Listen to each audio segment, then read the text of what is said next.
안녕하십니까. NH증권 FICC 리서치부에서 해외채권 분석을 담당을 하고 있는 전병하라고 합니다. 오늘 이제 금리는 거들 뿐 논US 시장의 기회라는 제목으로 말씀을 드릴 텐데요. 제가 고민을 많이 했어요. 이게 제가 얼굴이 술톤이라서 항상 불리시한 시장을 보실까봐 넥타이 고르는데 되게 신중한데요. 작년에는 제가 초록색을 골랐거든요. 근데 올해는 붉은색을 할지 아니면 약간 애매한 누리끼리한 황금색 비슷한 걸 할지 고민을 많이 했습니다만은 빨간 거는 안 골랐어요. 그래서 약간 애매한 골디락스 같은 금색 비슷한 넥타이를 메고 왔는데, 제가 생각하는 앞으로의 경로는 좀 뜨뜻미지근할 것 같다라는 말씀을 먼저 드리겠고요. 발표 내용은 크게 세 파트입니다.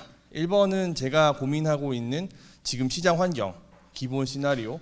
두 번째 파트는 여기에 영향을 미칠 수 있는 다른 지정학적인 변수들. 그리고 마지막 파트는 이런 거를 종합을 했을 때 우리가 해외 채권을 어떻게 사야 될지, 이 세 가지 파트로 말씀을 드릴 것 같아요. 그래서 제가 각 파트 말미마다 정리를 좀 드릴 거고요. 그 한 세 줄 정도만 가져가시면 좋으실 것 같습니다. 먼저 저는 일단은 고장난 시계 같아요. 그래서 계속 뭐 이런 거를 말씀을 드리지만 보통 틀립니다. IMF 전망을 가지고 왔는데요. 여기에서 기본적인 시나리오로 IMF가 얘기하는 거는 미국 성장률 올해보다 빠진다. 그리고 유럽 성장률, 일본 성장률 올해보다 좋아진다가 기본 시나리오예요. 얘네들은 작년에도 이랬어요. 그런데 올해 보시면 성장률이 유럽 안 좋았거든요. 일본도 별로 안 좋았어요. 그러면서 달러가 굉장히 강해졌었는데, 그럼 이번에는 믿으면 될까요? 이제 좀 문제입니다. 여기에 누가 안 시켰는데 트럼프를 뿌렸습니다. 그래가지고 좀 바뀔 것 같아요. 그리고 주변 지역을 보면요, 신흥국 아시아 쪽이 이머징에서 제일 큽니다. 인도랑 중국이 있으니까 당연하겠죠. 얘들 성장률 빠집니다. 그런데 다른 지역들은 성장률이 회복되는 것 같아요. 그래서 IMF 전망을 놓고 보면 지난해나 올해나 별로 바뀐 게 없어요. 똑같습니다. 뜨뜻미지근한 것 같아요. 그럼 어떻게 볼까인데, 미국은 전 이렇게 생각을 해요. 물론 이따가 더 미국에 대해서 자세히 말씀을 드리겠지만 두 가지라고 생각을 하고 있습니다. 첫 번째, 소비 측면에서는 레벨은 높아요. 여전히 임금 상승률 높고 고용시장 여전히 타이트합니다. 흐름은 나빠지고 있어요. 그러면 내년도에는 더 안 좋아지겠죠. 그러면 아마도 소득을 통한 소비는 빠질 거예요. 성장세 둔화될 거다라는 거고, 문제는 뭐냐면 연준이 금리를 인하를 하게 되면 신용 소비가 회복될 가능성이 있습니다. 왜냐하면 지금 고금리가 진행되는 동안 신용 소비가 굉장히 위축됐어요. 그래서 소비를 소득과 신용으로 하는데, 소득으로만 하고 있던 데서 소득이 빠지는 대신에 신용이 메꾼다. 그럼 이제 이게 얼마나 회복될지가 중요하겠죠. 그러면 연준이 얼마나 내려주는지가 중요하게 될 겁니다. 그래서 여기에 영향을 미치는 트럼프 정책이 연준의 금리 인하를 궤적대로 하게 될지, 더 많이 하게 될지, 덜 하게 될지, 이런 부분들을 많이 고민을 해야 되는 시점이라고 말씀을 드리겠고요. 두 번째로 투자인데요. 바이든 행정부나 뭐 계속 그랬죠. IRA 통해서 투자를 계속 받아들여 왔습니다. 문제는 뭐냐면 기업들의 심리가 안 좋아요. 이 얘기는 뭐냐면 전방 산업에 대한 심리가 안 좋은데 신규 투자를 계속 집행을 할까요? 쉽지 않을 것 같아요. 두 번째로, 해외에서 투자를 많이 해줬어요. 근데 해외도 돈이 한계가 있거든요. 아무리 미국이 좋고 하다고 해도 계속 투자만 할 수는 없을 겁니다. 그러면 투자 항목의 기여도도 빠질 거예요. 다른 하나는 보통 이제 8대2 비율인데, 주택 착공이 늘까요? 페니메의 전망을 보면 그렇지 않을 거다라고 생각을 하더라고요. 저희가 부동산 시장을 생각해 보면 이런 식이겠죠. 집값이 올라요. 건설사의 마진이 생깁니다. 투자를 해요.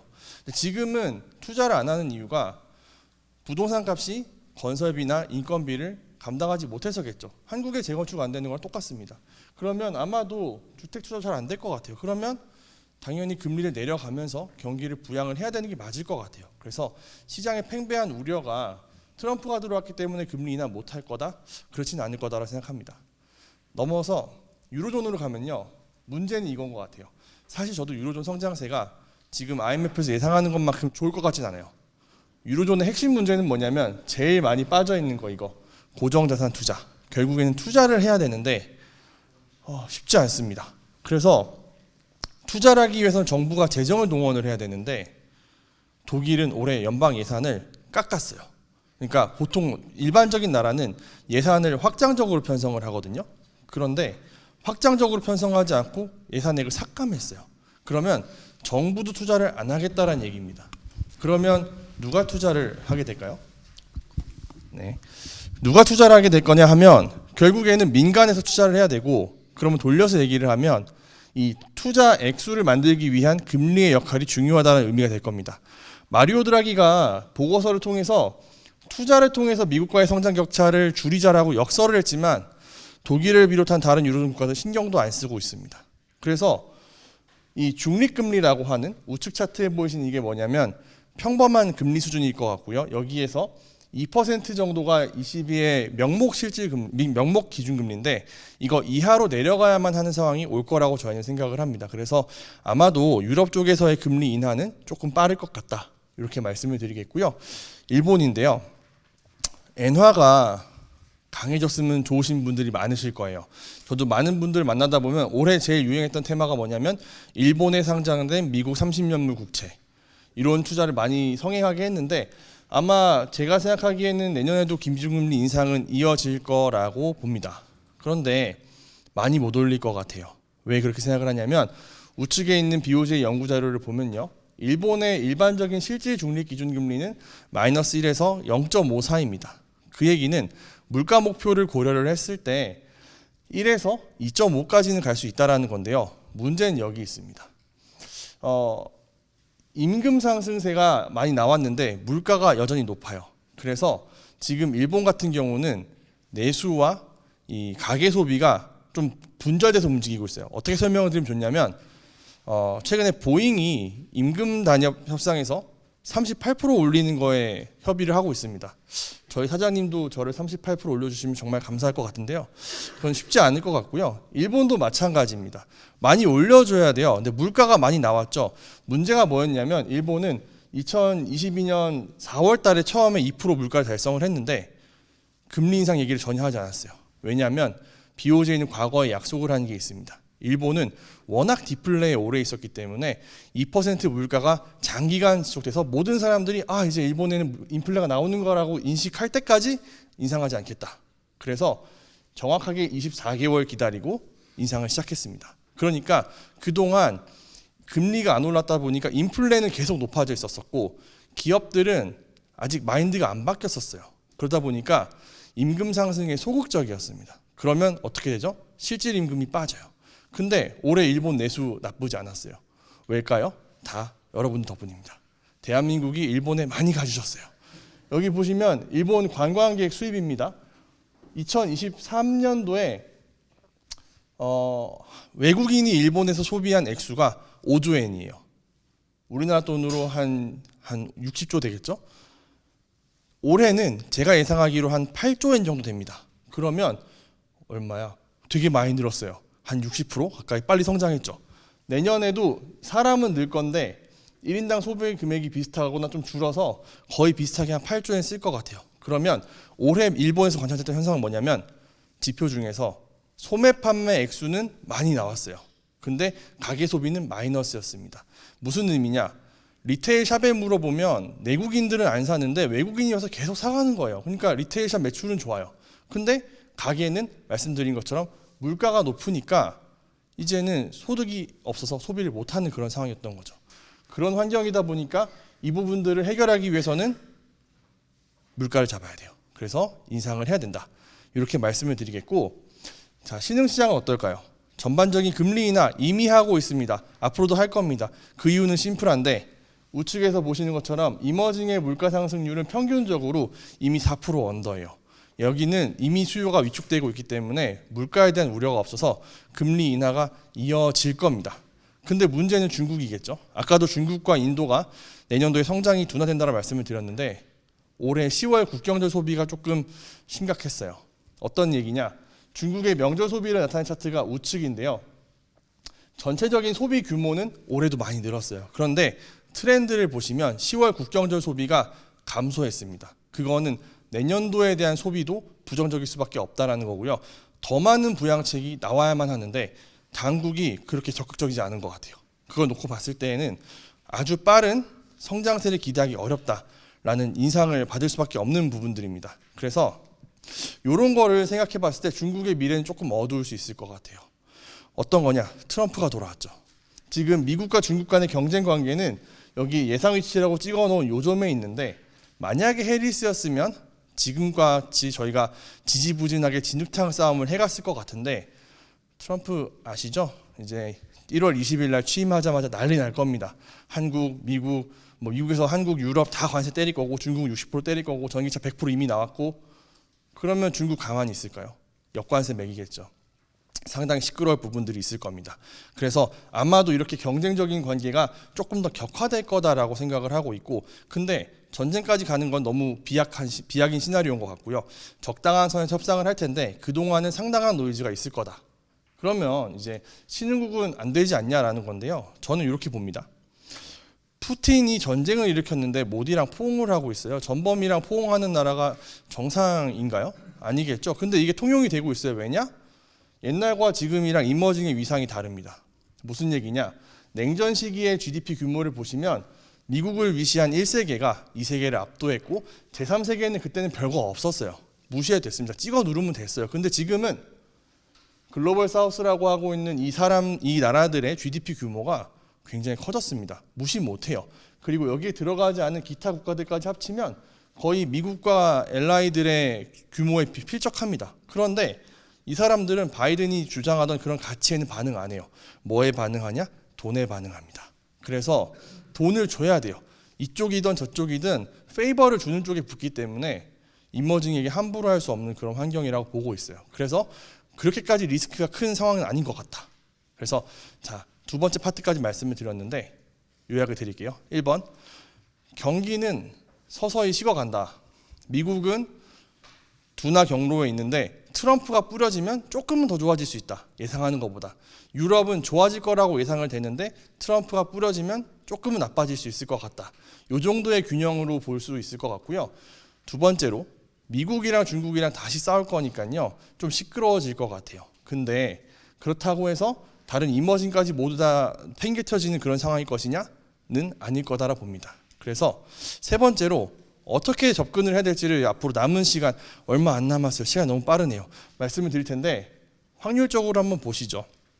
제가 생각하는 계략적인 환경을 늘어놓았고요. 경로를 고민을 해보자라는 겁니다. 해외 채권 투자할 때 고려할 건 세 가지입니다. 첫 번째 금리, 당연하게 채권이니까. 두 번째 신용 환경, 왜냐하면 안전자산도 있고 위험자산도 있기 때문에 신용 환경이 나쁘면 경기가 나쁘면 안전하게만 가야 될 것 같고요. 그렇지 않다라면 좀 더 공격적으로 가도 될 것 같아요. 세 번째로는 외환 환경인데 원달러 환율이 제일 중요하겠죠. 우리 입장에서는 원달러 환율이 강세로 가는 구간이라고 하면요. 조금 더 해외 투자에 보수적으로 봐야 될 것 같아요. 이 세 가지를 가능성을 봤을 때 기본적으로 저는 완만하게 금리가 떨어질 것 같아요. 금리가 올라가는 가능성 별로 없을 것 같습니다. 이걸 기본 시나리오로 한번 보시죠. 확률은 저는 개인적으로 한 70% 정도 될 것 같아요. 높은 확률로 금리가 완만하게 하락한 환경이라고 한다면 채권 투자는 하셔도 괜찮겠죠. 두 번째로 경기 환경. 좀 이런저런 노이즈가 많지만 어쨌든 골디락스 환경이라는 거에 대해서는 대부분 동의하시는 것 같아요. 노랜딩 얘기도 하시고 일부에서는 하드랜딩 얘기도 하시는데 아마도 소프트 랜딩이나 골디락스가 중론인 환경이라고 한다면 신용에 대해서도 어느 정도 열어놓고 가셔도 될 것 같아요. 고캐리를 취할 수 있다는 얘기겠고요. 마지막으로 외환 환경. 오늘 처음부터 들으시면 아시겠지만 저희 외환 전략에서는 점차 달러화가 약세로 갈 거다라는 얘기를 하고 있습니다. 그러면 이거는 해외 투자에 조금 네거티브해요. 왜냐하면 원달러 환율이 떨어질 거니까 환손실이 발생할 수 있습니다. 그러면 이걸 고려했을 때 뭘 해야 되냐인 건데요. 그러면 달러에 고스란히 노출되는 거는 좀 부담스럽다고 봅니다. 그래서 논 US 쪽에서는 어디를 보냐? 유럽인데요. 아까 전에도 유로화가 아주 강해질 것 같진 않다라고 말씀을 드렸고요. 저도 유로존 경기가 아주 빠르게 반등하기는 어렵다고 봐서 유로화가 세진 않을 것 같아요. 그러면 유로존에서 어디를 봐야 되냐면 프랑스, 이탈리아 같은 조금 변두리 국가 혹은 최근에 재정 관련된 노이즈가 있었던 나라들 봐야 될 것 같습니다. 이게 보통 다른 나라들은요. 재정을 방만하게 쓰게 되면 이게 군것질이랑 비슷해서 야식 같은 거라서 끊을 수가 없습니다. 방만하게 계속 써요. 근데 얘네들은 유럽 국가들은 공동체가 있기 때문에 이 공동체 내에서 어떤 규율이 있어서 함부로 이탈을 못 하더라고요. 그래서 반강제적으로 지켜지는 부분들이 있습니다. 그러면 요즘 많이 논의가 되고 있는 재정 충격이라는 부분들이 상당히 제한적일 것 같아요. 그런데 시장 가격은 이러한 충격을 반영해서 프랑스 금리 보시면 등급이 훨씬 낮은 스페인이나 포르투갈보다도 높죠. 괜찮은 것 같아요. 이탈리아도 지금 뭐 파시즘 얘기가 있긴 하지만 어쨌든 금리가 많이 올랐습니다. 독일이 힘들어서 금리를 많이 내릴 거기 때문에요. 이걸 놓고 봤을 때는 독일 같은 핵심지보다는 주변이 훨씬 더 채권으로는 먹을 놈이 많다라고 생각을 하고 있고요. 두 번째로 논유에스 쪽이 빈집이란 이유는 이겁니다. 최근에 3년간 채권 지수가 되게 이쪽 안 좋았어요. 거의 순위에서 꼴찌였습니다. 이유는 달러가 21년 이후부터 계속 강했기 때문에 한 3년 힘들었어요. 근데 달러 지수를 구성하는 다른 국가들의 금리 차를 미국이랑 비교해 봤을 때에는 앞으로 약세 확률이, 그래서 달러의 약세 확률이 좀 높아 보이는 시점이기 때문에 아까 전에 말씀드렸다시피 금리는 높아졌고 내려갈 여지는 큰데 FX 나쁘지 않다. 그러면 논-US 크로스 커런시로 접근해 볼 만하다라는 말씀을 드리겠고요. 두 번째로 EM 로컬 마켓 좋아 보입니다. 이머징 로컬 마켓은 변동성 되게 커요. 미국이 때리는 될 거냐라고 말씀을 하시는 분들도 많으시겠지만 전 여기에 대해서는 앞서 말씀드린 바와 같이 이머징 함부로 못 대할 거다라는 생각을 가지고 있고, 어쨌든 간에 계량적으로 접근을 해서 지금 캐리 투 볼라틸리티라는 차트를 가지고 왔어요. 이게 뭐냐면 이 변동성이랑 외환의 변동성과 이자 간의 차이입니다. 그래서 리스크를 챙긴 거에 대한 보상을 대한 거니까 리스크 투 리턴 차트랑 비슷하다 보시면 돼요. 이 중에서 플러스면 위험을 감당하는 거에 대해서 추가적으로 수익이 나오는 데라는 거겠죠. 그래서 대표적인 나라들 몇 개를 꼽아봤어요. 보시면 보통은 이런 차트의 특징은 뭐냐면 나쁜 나라들이 굉장히 나쁘게 평가받고요. 좋은 나라들은 수익률이 안 나와요. 그래서 튀르키예 같은 나라들이 30%예요. 내년에 투자하시면 30% 번답니다. 하시겠어요? 저는 안 할 것 같아요. 오히려 조금 낮은 브라질, 멕시코, 인도네시아 이런 나라들이 훨씬 더 투자하기 유망하지 않을까라고 저는 생각을 하고 있고요. 이 expected capital gain 아니면 로스를 적어놓은 거는 뭐냐면 그 앞으로 금리 커브에서 발생할 수 있는 이제 자본 차익이거든요. 이런 부분들이 튀르키예는 없을 건데 뭐 다른 나라들은 좀 생깁니다. 그러면 중남미 국가를 위주로 해서 내년도에 투자해 볼 만하지 않을까라고 생각을 하고 있고, 그러면 이제 이런 거죠. 미국 달러화는 어느 정도 약해진다. 그러면 원화는 강해진다. 바로 달러로 가는 거는 환손실이 발생할 수 있으니 이종 통화로 가자라는 게 전략의 핵심이라고 볼 수가 있을 것 같고, 그러면 조금 이머징 같은 경우는 어떤 개념이냐면요. 원달러 강세로 가는데 강세로 가는 분모에 있는 달러가 약세로 가기 때문이겠죠. 이머징 통화들도 마찬가지로 분모는 달러고 분자는 자국 통화입니다. 그러면 이때 베타를 고려를 해볼 필요가 있을 것 같아요. 우리나라보다는 다른 나라들이 조금 더 여리하기 때문에 소위 말하면 잡주죠. 그러다 보니까 베타가 더 클 겁니다. 경기가 나쁘지 않다라는 가정하에서는 충분히 이쪽에 캐피탈 게인 플러스 환차익도 기대해 볼 수 있는 여지가 있기 때문에 금리 인하가 이어지고 있는 이머징 쪽 시장을 같이 봤으면 좋겠다라고 말씀을 드리도록 하겠습니다. 그래서 제가 쭉 뭐 말씀을 드렸는데 이제 한 문장으로 정리를 해드리면 이렇습니다. 해외 채권 투자에서는 이종 통화 제일 좋아 보이는 건 이머징 로컬이 아직도 해볼 만하다. 두 번째로는 선진국 유로화 채권들, 특히나 이탈리아, 프랑스 중심으로. 마지막으로 제일 안 좋은 게 이머징 달러 채권일 것 같아요. 그래서 이 세 가지 순서대로 저희들 전망을 말씀을 드리겠고요. 마지막에 1분 정도 남아서 한마디만 드리면 제가 요즘에 이런 말씀을 많이 드립니다. 경제학이라는 게요. 사회과학이거든요. 자연과학과의 차이점이 심플합니다. 반복 실행이 안 돼요. 자연과학은 비행기가 떠서 날아가면요. 계속 날아갑니다. 안 떨어져요. 잘. 떨어지긴 합니다만 잘 안 떨어져요. 근데 경제학은 사람들이 하는 거기 때문에 작용과 반작용, 정반합의 어떤 흐름이 많습니다. 그래서 저희가 이런 말씀을 드리고 플로우를 말씀을 드렸을 때 나중에 발생하는 변수에 의해서 조금 변할 경우의 수는 좀 있어요. 하지만 제가 말씀드린 거를 기본으로 가져가시고 저랑 비슷한 고민을 하시면서 대응을 하시면 내년도에 그래도 좋은 성과 거두시지 않을까라고 생각을 하고 있습니다. 네, 이상으로 이제 저의 발표는 마치도록 하겠고요. 이어서 해외 크레딧 김준수 연구원 발표를 이어서 하도록 하겠습니다.